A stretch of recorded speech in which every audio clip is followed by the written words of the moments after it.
Motogp is away, and it's a great start from the turn one. There's Dobby to his shoulder. Dobby gets lifted. Dobby gets lifted twice. Dobby goes back. Morbidelli from 20. Quattararo, they're chasing down Marc Marquez in turn 3 already. Right back to 5th place. That's a disaster for him.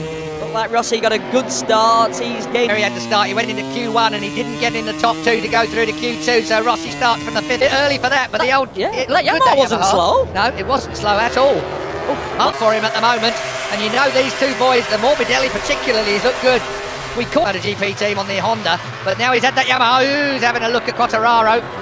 Fabio Quattararo, his pace in FP4 Keith was, well, it's the only person that was having a good look at Quattararo there. Quattararo not too keen to really stick it in too hard in this early one by the young Frenchman, so it is going to be leading over the line at the end of the first lap at 25. Marc Marquez also Rins is 6th, Petrucci is 7th, Crutchlow is only 8th at the moment with old teammate Jack Miller as well. There he is, forcing his way up the inside of Nakagami. It looked like somewhere on that Ducati. He's on the latest bike for the first time in his career, but he's turned up here and it looks like at all. Marquez just squeaking away at the front at the moment. Marquez then that opening of all weekend.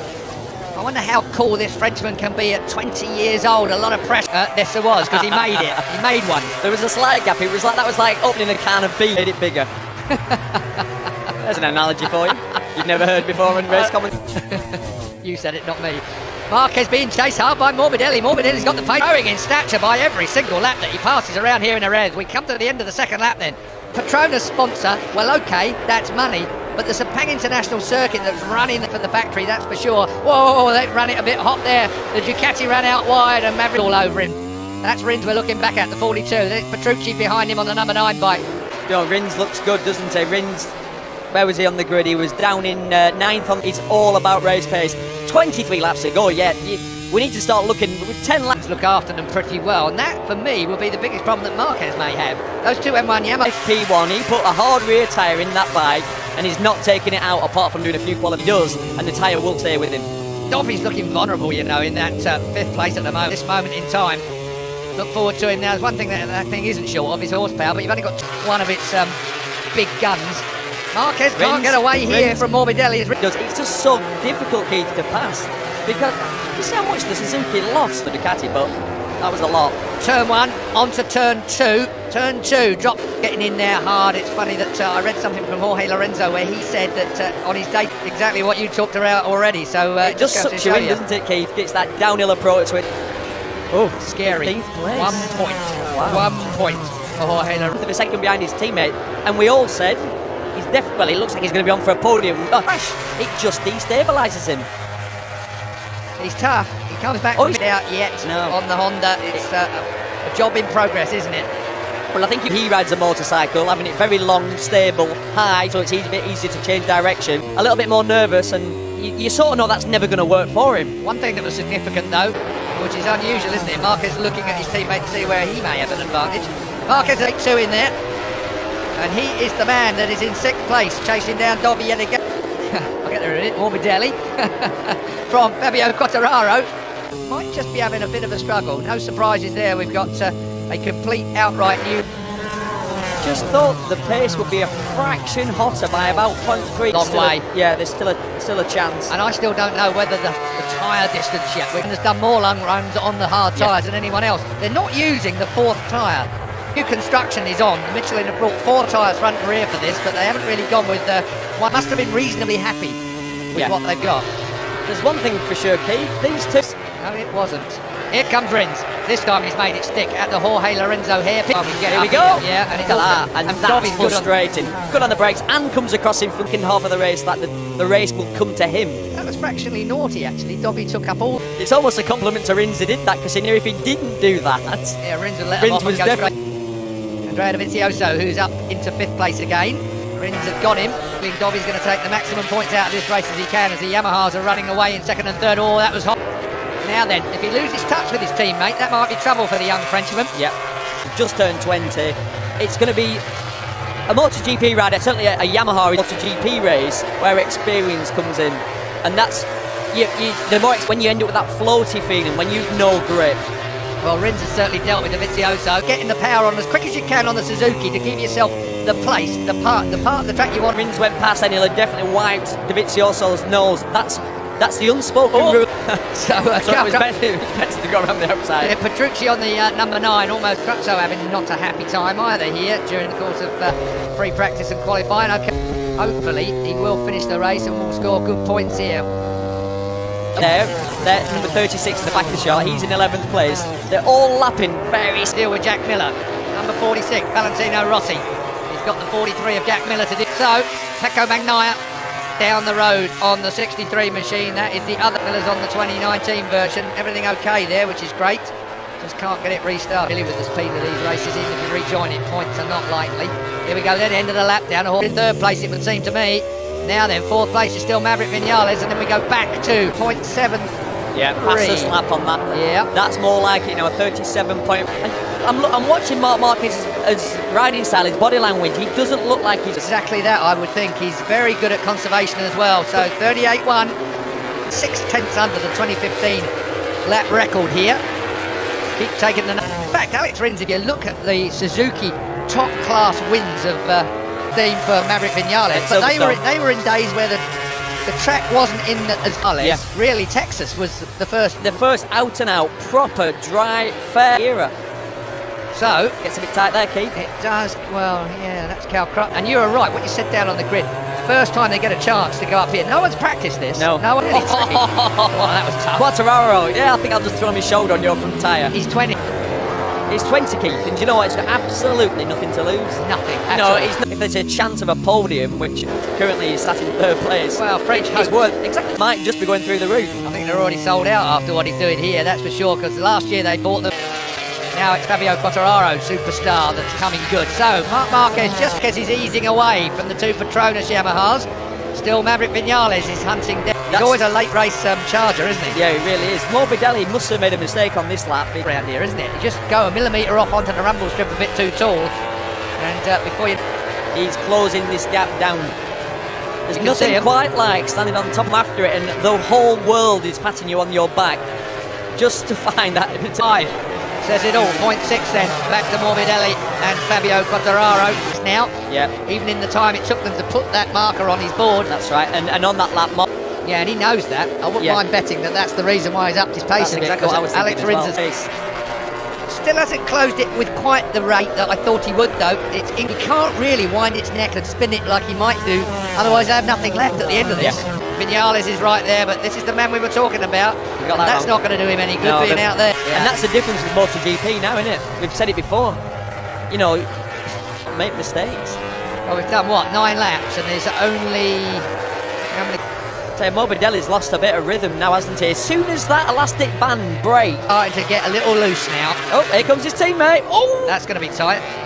And been 3:44 when we started this. It'll probably be up in the 50s now. Once the sun starts here, I was talking about Morbidelli, and you start to lose that rhythm once it starts to, and that's not a problem. But then when that front starts to just tuck under a little bit, that's the problem. The rear, you can turn to chewing gum. You can't do anything. You've literally to let go of the motorcycle. If you grip it, it might do its own thing.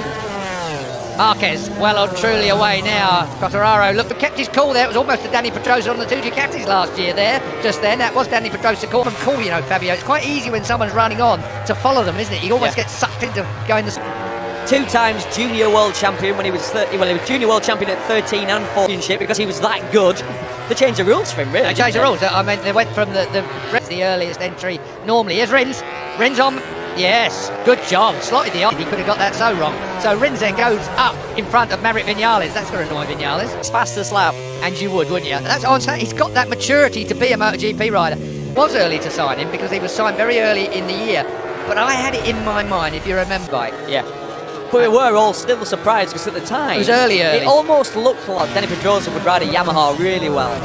So it was a bit of a... Well, it was the week later it was announced that he was going to ride in MotoGP, and we're all going, hang on a minute, Quartararo did well. Reason. That's another thing that was there. It was a junior team to bring on these motor situations like we've had here this weekend. The 2 independent team supplied with Maverick Vinales has, and here we have a 1 and 2 on the grid from the Petronas team, and they're capitulating them. It was through gritted teeth yesterday, that's for sure.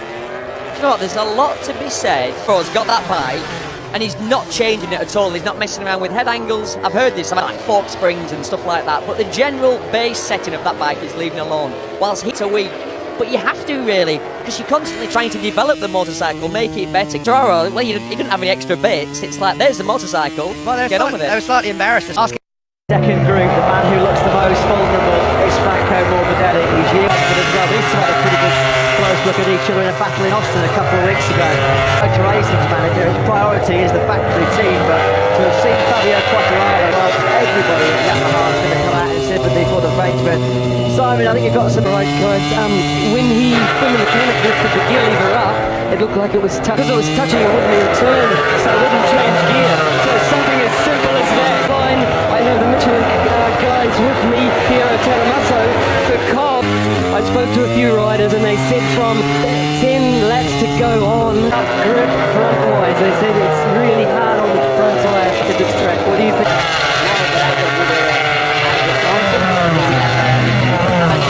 Alex Rins with the middle front and going quite well.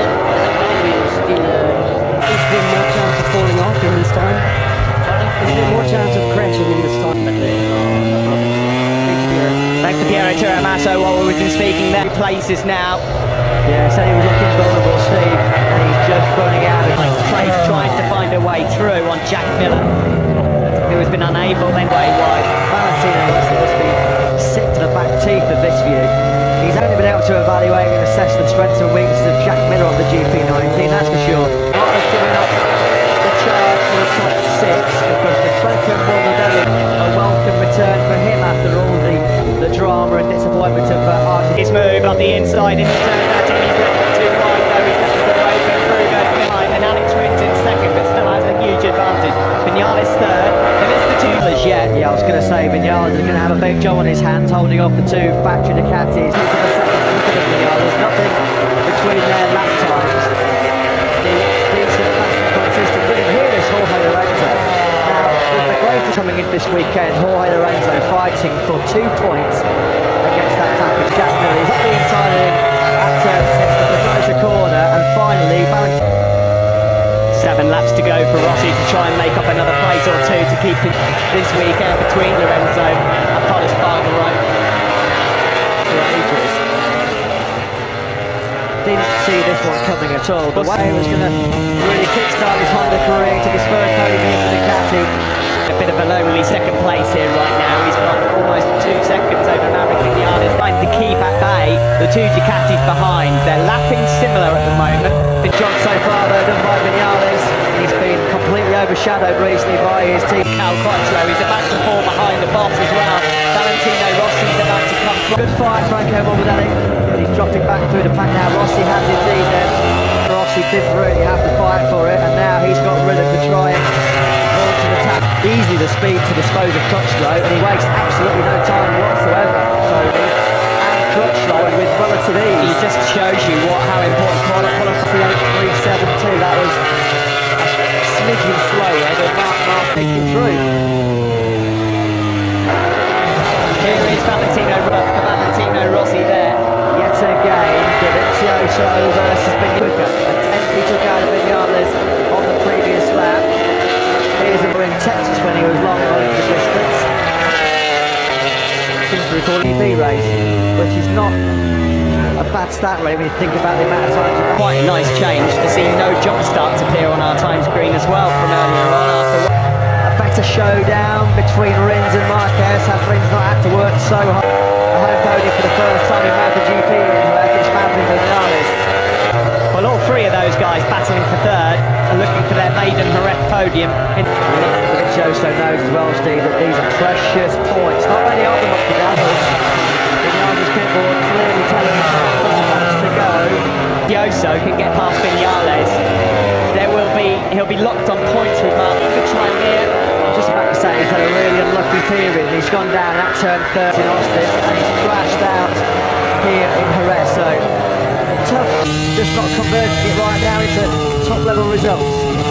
Dovizioso, but we are running out of time here. Marc Marquez in the top left corner. You can have 4-second gap out front on Alex Rins, who I think has wisely. Jorge Lorenzo is going to be facing some pretty stern questions, I'd imagine, later on. Put simply, that's not good enough. Convinced after Friday that we'd see him inside well inside the top 6. really thought we've got 3 laps to go here. Marc Marquez in the comfort zone, he's back at Derby. Miller and Elijah Spargaro now locked in the fight. They've got the tyres. Miller taking on the penalty sometimes to overheat the front tyre. Speed corners when you carry a lot of lean angle that stresses the end of the tyre. And it wasn't that long ago to see Rossi, because Rossi's 5 seconds back the road, so yeah, Miller's encountered some kind of issue here. So many riders are paying for a bad Saturday. It's unbelievable. Jack Miller being one of the 9th on the grid. His chances could have been a lot stronger to challenge Mark. Yeah, fantastic record he's got of late, just looking at some of the stats. Alex Runish in a row. The last time that young man missed the top 6 was at the Red Bull Ring. 42, right at the sharp end in MotoGP. 2 laps remain for the number 93 to back out at the top of the hill there at turn 1. Is it, or is that at the last leaping out as well? Is he upset with somebody else? Is it in contact with Alex in the final race? Oh dear. The other, I think, down there at the last turn. They were both giving as good as they got. Oh, now Jack Miller down, it keeps pushing Lorenzo up the order, even though he won't be inside the top. In terms of the championship at the end of this 4th round in 2019, it's try and get those 3 extra points, get on the podium for the first time in his 12th. Vignales doing a great job at the moment, staving off the onslaught. It's a balancing act here for Dobby. You can't afford to crash. Because he could have easily won 3 races on the spin here now and been absolutely demolished to the man to beat in MotoGP. Unbelievably. And Trey Dovizioso was... And Dovizioso are really testing each other here. I'll take last lap, and Rins is obviously just backing off, so he has to be a big chance now for Dovizioso. It looks like, Matt, it's going to have to be down to the last corner. Yeah, no corner. Turn number 13. Marc Marquez is now deep into the stadium section. Here is the battle for 3rd place then. It is going to be about the last corner. That's through these fast right-handers. Corner speed, not what the Ducati is famed for. Don't think he's going to... Not at all. Not at all. Is he going to have a look? He's nowhere near close enough. Says back. The checkered flag is out. A momentous victory for number 93 for the first time since Australia. And a brilliant last lap from Maverick Viñales. He needed to finally broke Andrea Dovizioso. Great job then by Viñales. He was pressurised by Quartararo and Morbidelli early on, but win in a row now for Marc Marquez here in Jerez, and he continues that finished off the MotoGP podium since he came here in 2013. There's some light there at the end of the Viñales tunnel as Marquez climbs the... It's always something extra special, isn't it, for Spanish rider to win it for 16 years. Podium at the Spanish Grand Prix. Well, it has to be said that a great ride from the number 42 again, the Austin race winner coming through from 9th.